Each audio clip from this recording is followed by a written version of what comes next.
10वीं शताब्दी में श्रवणबेलगोल में विंध्यगिरि पर गोमटेश्वर भगवान बाहुबली की विश्व प्रसिद्ध प्रतिमा का निर्माता, सुप्रसिद्ध गंग राज्य का विश्वस्त महामात्य वीर मार्तंड चामुंडराय कर्नाटक का एक अत्यंत महाप्रतापी पुरुष हुआ है।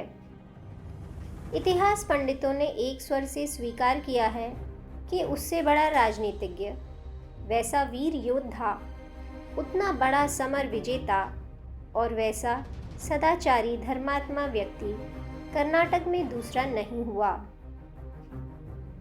एक हाथ में शस्त्र और दूसरे हाथ में शास्त्र लेकर कर्मभूमि में उतरने वाले उस महानायक ने शस्त्र कभी झुकने नहीं दिया और शास्त्र की मर्यादा कहीं खंडित नहीं होने दी।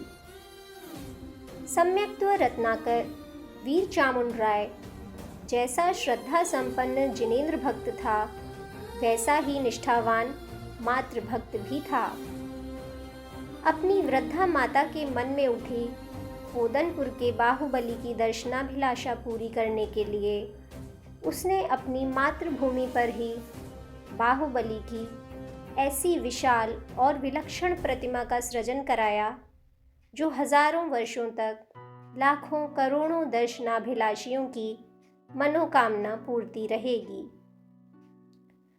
जैन संस्कृति की गौरवपूर्ण अतीत में चामुंडराय के इस महान अवदान ने उसे सदा के लिए विश्व इतिहास में अमर कर दिया है।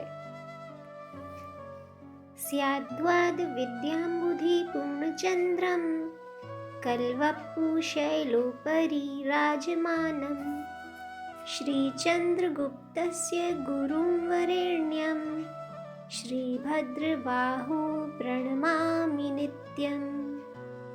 श्रुतकेवलीनां मध्ये अंतिम स्थानमाश्रितं लोकपूज्य गुरुशास्तं भद्रबाहु नमाम्यहम्। समस्त श्रोतागणों को सादर जय जिनेंद्र। आइए सुनते हैं श्रवणबेलगोल के गौरवशाली इतिहास की अद्भुत गाथा, चामुंडराय वैभव। गंगवाड़ी की राजधानी तलवनपुर में उल्लास ही उल्लास है। राजधानी की अष्ट दिशाएं बंधनवारों से सजी हुई हैं। गंगराज मार सिंह के बंकापुर में संन्यास स्वीकार कर सल्लेखना व्रत से इहलोक त्यागने के पश्चात उनके पुत्र राजमल्ल का राज्याभिषेक आचार्य अजित सेन तथा राज्य के वरिष्ठ अधिकारी एवं सेनाध्यक्ष चामुंडैया के समक्ष उत्साहपूर्वक संपन्न हुआ। इस संदर्भ में राज्य के समस्त जिनालयों में अभिषेक पूजन की व्यवस्था की गई। राज्य भर में दीन दरिद्रियों को दान देने की भी व्यवस्था की गई थी।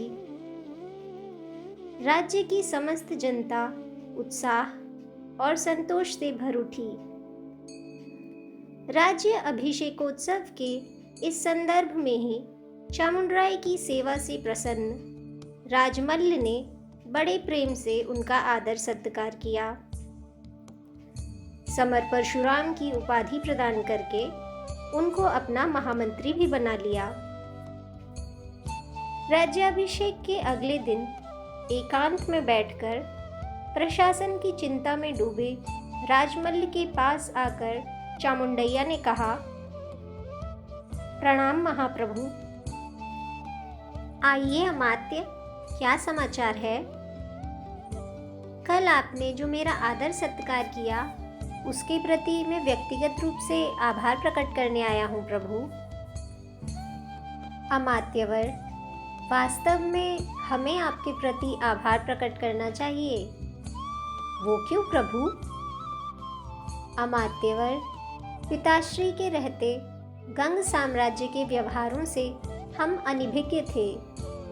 उनकी मृत्यु के पश्चात दक्षिण से उत्तर तक फैला ये राष्ट्रकूट साम्राज्य शिथिल पड़ गया था। पिताश्री एवं आपने मिलकर कृष्ण चक्रवर्ती के पौत्र इंद्र को सिंहासन पर बिठाया। फिर भी इंद्र चक्रवर्ती को राज्य का व्यामोह नहीं रहा। ये सच है प्रभु, न जाने क्यों वे अनासक्त हो गए हैं। क्या कर सकते हैं, हमने समझा था कि गंग साम्राज्य का पतन हो ही गया, किंतु आपने उसकी रक्षा की, अतः हमें आपका आभारी होना चाहिए। ऐसा क्यों कहते हैं प्रभु, मैंने तो मात्र अपने कर्तव्य का पालन किया है। चामुंडैया जी, आपने गंग साम्राज्य की जो सेवा की है वो केवल कर्तव्य नहीं है, वो आपके पूर्वजों की इस साम्राज्य के प्रति श्रद्धा है। आपके पिता महाबलैया, पितामह गोविंदैया हमारे राज परिवार के घनिष्ठ मित्र थे, उसी प्रकार आप भी हैं। वो सब आपके तथा आपके पूर्वजों का हम पर उपकार है प्रभु। ये बात नहीं है अमात्यवर, राष्ट्रकूट साम्राज्य के शिथिल पड़ने से तथा पिताश्री के निधन के पश्चात राज्य के विविध प्रदेशों में उठे उत्पातों से आतंक भर गया था। उस समय राज्य के विद्रोही पांचात्य देव, बुद्ध राजैया आदि मांडलिकों को आप ही ने तो नियंत्रित किया।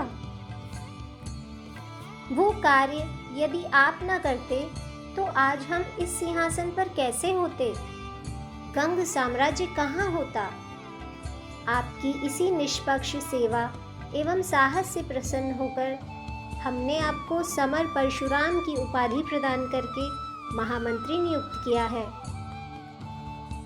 आपको ये प्रस्ताव स्वीकार तो है ना? ये सब मुझ पर आपकी कृपा एवं गौरव की बातें हैं प्रभु, उसके लिए मैं सदैव आपका ऋणी रहूँगा।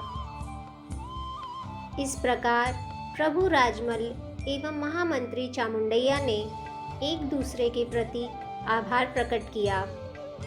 अनंतर चामुंडैया ने घर की ओर प्रस्थान किया। आज के लिए बस इतना ही।